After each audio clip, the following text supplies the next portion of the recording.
नमस्कार, BRG news room में आप सभी का स्वागत है। शाम के 7 बजे तक की खबरों में क्या रहा देखेंगे इस बुलेटिन में।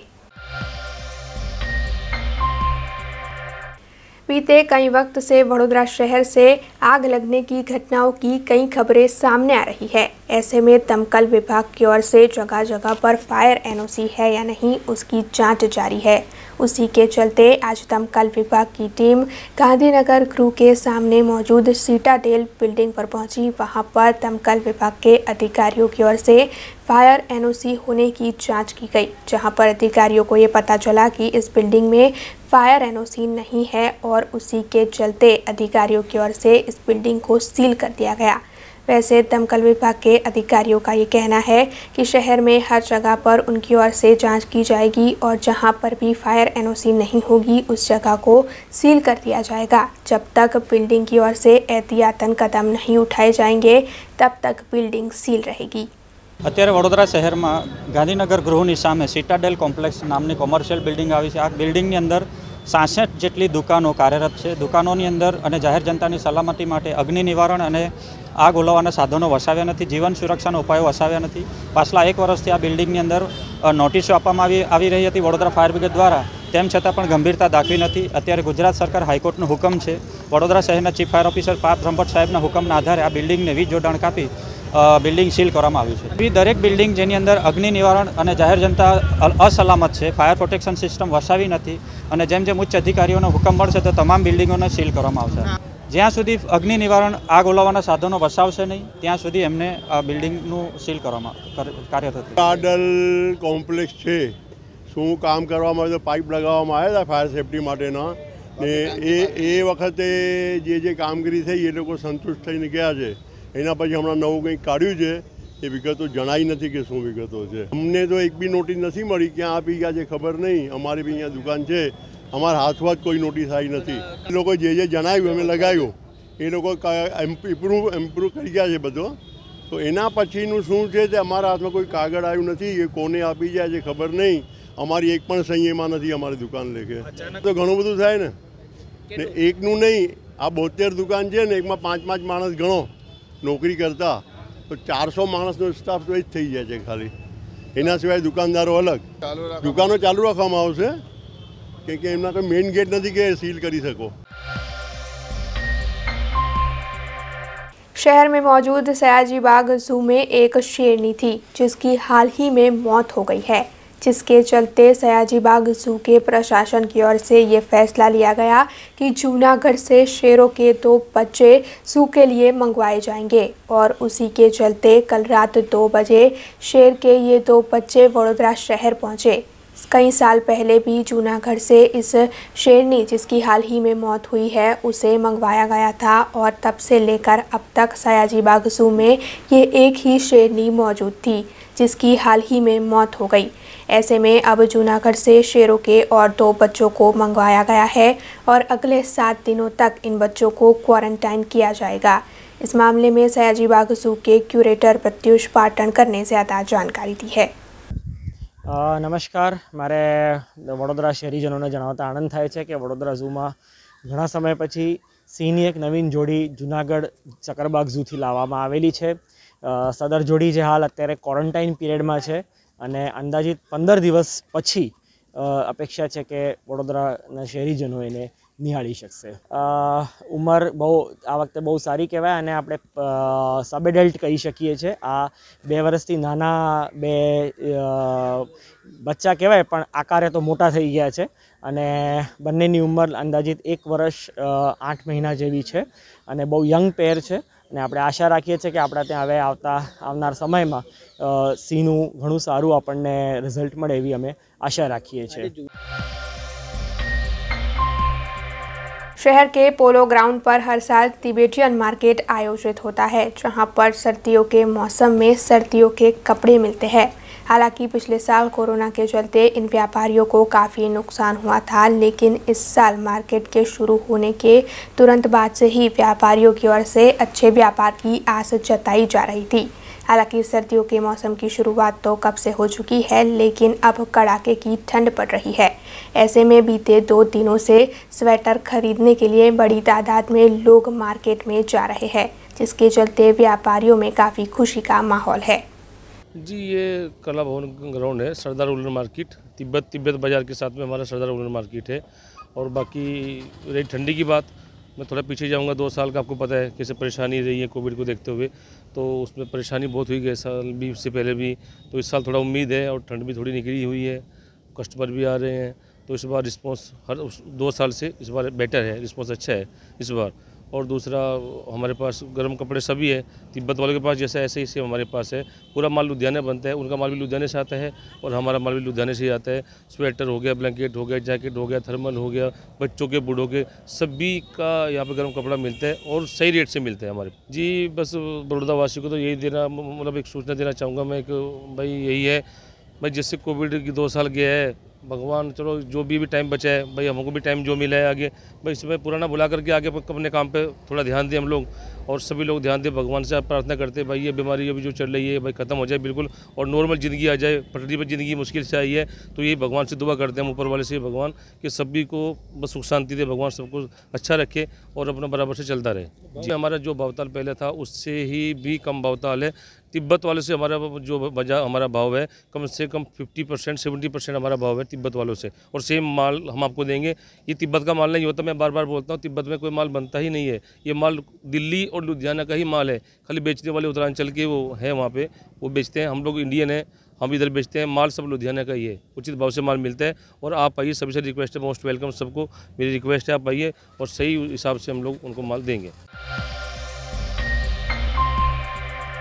कोगंबा के रंजीत नगर में मौजूद गुजरात फ्लोरो में हाल ही में ब्लास्ट की घटना घटी थी, जिसमें 7 कर्मियों की जान चली गई और 22 कर्मी घायल हुए थे।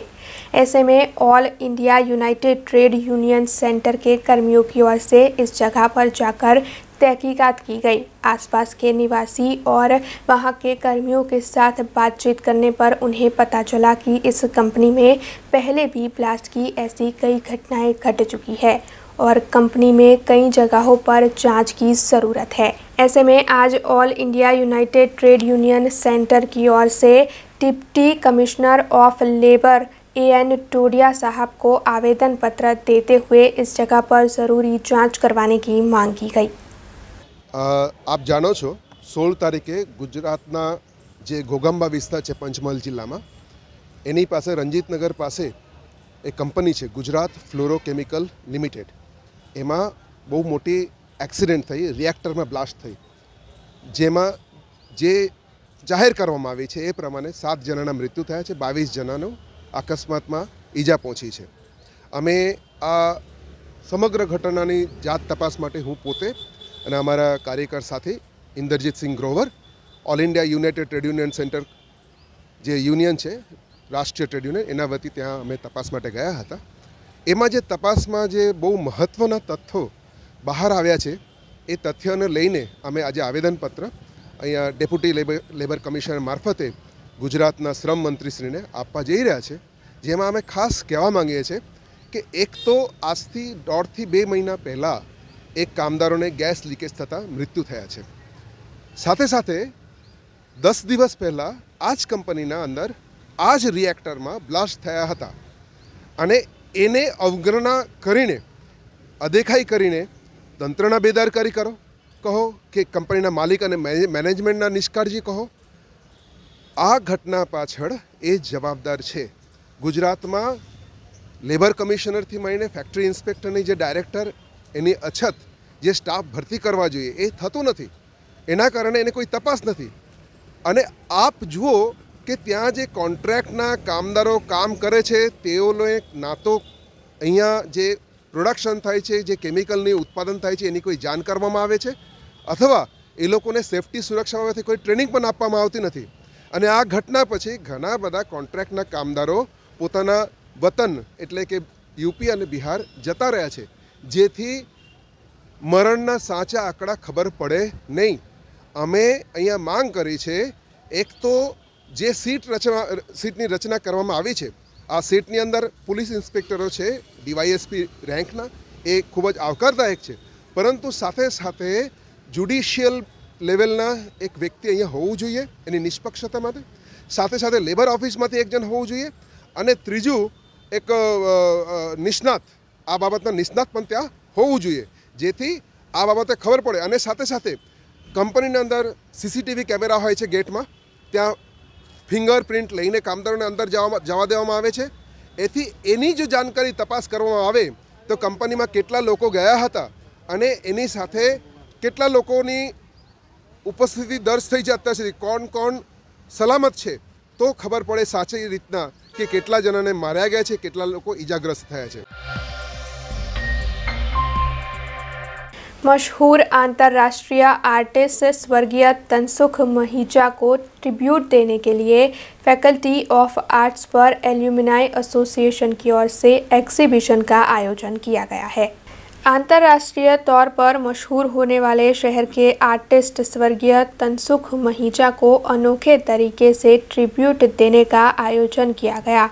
फाइन आर्ट्स फैकल्टी के एल्यूमिनाई एसोसिएशन की ओर से फैकल्टी ऑफ फाइन आर्ट्स पर आज से 22 दिसंबर तक स्वर्गीय तनसुख महिजा के पेंटिंग एग्जीबिशन का आयोजन किया गया है। उनकी ओर से तैयार की गई 50 जितनी टेक्सटाइल डिज़ाइन आधारित पेंटिंग्स को एग्जिबिट की गई है। दरअसल स्वर्गीय तनसुख महिजा ने ट्रेडिशनल आर्ट और क्राफ्ट को पुनर्जीवित करने की शपथ ली थी और उसी के तहत ट्रेडिशनल आर्ट से लेकर डिजिटल पेंटिंग्स तक हर माध्यम में कार्य किया और उनकी इन्हीं पेंटिंग्स को एग्जिबिट किया गया है।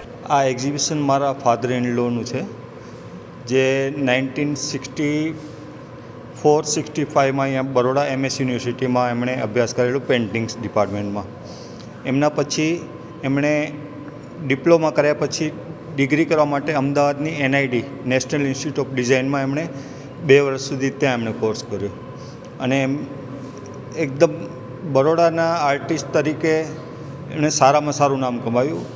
अमदावाद में भी आर्टिस्ट तरीके एमणे सारामां सारुं नाम कमाव्युं अने ऑल ओवर गुजरात के इंडिया में समझी लो एनुं नाम एकदम प्रख्यात है, कारण के एमणे बधुं ज जे काम कर्युं छे ए वेजिटेबल डाइस जे नेचरल कलर जेने कहेवाय के कुदरत में आपने जे कलर मळता होय एनामांथी एमणे बधा पेंटिंग्स बनाया है। एटले एमने एक्सपायर थया अने 10 वर्षने जे थे तो एमनी याद में अमे आ एक्जिबिशन गोठव्युं छे। एना माटे अमे बरोड़ा MSU फाइन आर्ट्स फेकल्टीनो अमे खूब खूब आभार मानीए छीए के एमणे एमनुं प्रदर्शन गोठव्युं छे। आ पेंटिंग्स बधा ट्री ऑफ लाइफ छे। तमे जोशो के कोई भी माणस जेम एक सरखो नहीं होतो एम ट्री भी एक सरखा नहीं होता। तमे कोई भी ट्री जोशो तो एनी अंदर तमने दरेक फूल पत्ती बधा अलग अलग होय छे, पण अहींया एवुं बताववामां आव्युं छे के एक ज ट्री छे पण एनी अंदर तमने अलग अलग जातना फ्लावर के फ्रूट बधा अलग अलग देखाशे। एनो मतलब एवो छे के बधा माणसोने भले आपणे अलग अलग रीते जोईए पण खरेखर तो एक माणस एक ज छे अने सारामां सारो व्यक्ति बनी शके छे। तमिलनाडु के कुन्नूर में जो सेना का हेलीकॉप्टर क्रैश हुआ था उसमें CTH बिपिन रावत समेत 13 लोगों की मौत हो गई थी। ऐसे में इस वक्त पूरा देश इन सभी शहीदों को श्रद्धांजलि अर्पित कर रहा है, जिसके चलते जगह जगह कई कार्यक्रम भी आयोजित हो रहे हैं। जाफराबाद में भी महादेव ग्रुप और खारवा समाज की ओर से इन सभी शहीदों को श्रद्धांजलि अर्पित करते हुए ब्लड डोनेशन कैंप का आयोजन किया गया, जिसमें जाफराबाद के लोगों ने बड़ी तादाद में हिस्सा लिया और इस पूरे कार्यक्रम को सफल बनाया। बिपिन साहब रावत साहेबना तथा 13 જે જવાનો શહીદ થયા તેમની શ્રદ્ધાંજલિ રૂપે જાફરાબાદ ખારવા સમાજ મહાદેવ ગ્રુપ દ્વારા એક ભવ્ય રક્તદાન કેમ્પનું આયોજન કરવામાં આવે। તે રક્તદાનમાં 101 ब्लड डोनेशन युवाओं तथा बहनों भाग लीधो। तेमने खूब शुभेच्छा पाठवुं छुं अने आ आयोजित महादेव ग्रुप ने पण मारा वती खूब खूब अभिनंदन। आवा भविष्य में सतत सारा कार्यों करता रहे मारी शुभेच्छा। सूरत से छात्रा युवा संघर्ष समिति के छात्र उनके एक कार्यक्रम में हाजिरी देने के लिए जा रहे थे। उसी दौरान पुलिस की ओर से इन छात्रों को रोका गया और फिर इन सभी छात्रों को पूछताछ के लिए ले जाया गया। ऐसे में भरूच के पालेज में आज आम आदमी पार्टी की ओर से इस मामले को लेकर सूत्रोच्चार कर विरोध प्रदर्शित किया गया। इस मौके पर आम आदमी पार्टी के प्रमुख उप प्रमुख समेत कई कार्यकर उपस्थित रहे और सभी की ओर से पुलिस के साथ हुई छात्रों की इस घटना को निंदनीय बताया गया।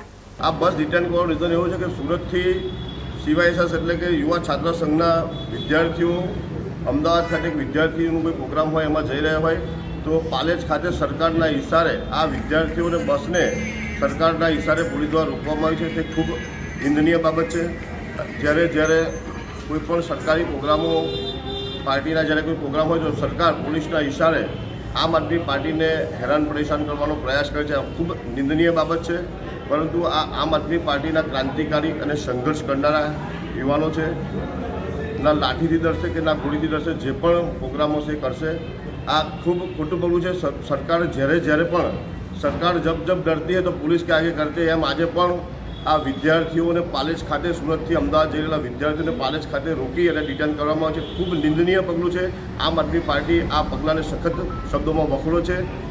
जय हिंद जय भारत। अब खबरों से लगातार अपडेट रहना हुआ आसान। BRG न्यूज आपके मोबाइल स्क्रीन पर आज ही BRG न्यूज की mobile app Google play store और ऐप स्टोर से डाउनलोड करें और खबरों से लगातार जुड़े रहें।